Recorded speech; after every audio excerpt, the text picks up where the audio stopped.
There was no master plan for the first couple years of Baylor.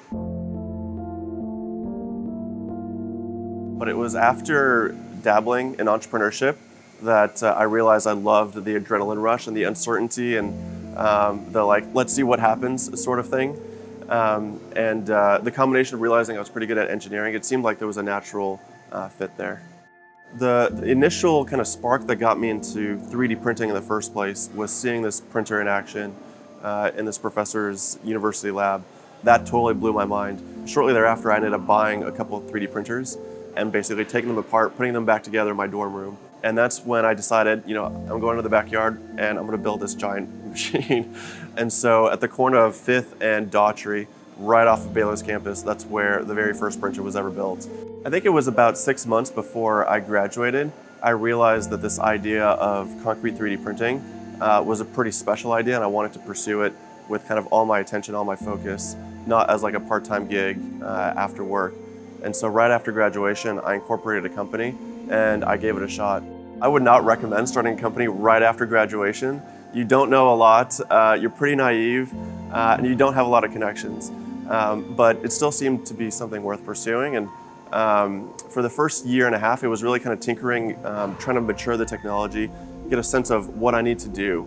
Ended up connecting with Jason and Evan, my two co-founders, and they kind of brought their business acumen, and I brought the technology vision.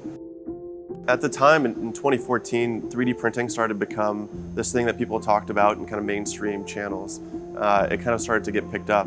But I had a feeling that plastic 3D printing was not this game-changing technology, especially FDM printing, which is what most people use.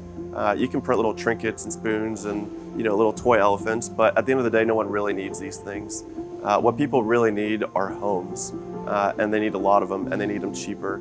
And so that was a mission that felt worth pursuing. And so if we can put these folks in safe homes, it now opens up all sorts of opportunities to them. They can think about things like school and going to have a job and feeling safe at night and studying at night. And when you start thinking about it, a home opens up so many kinds of opportunities to these folks.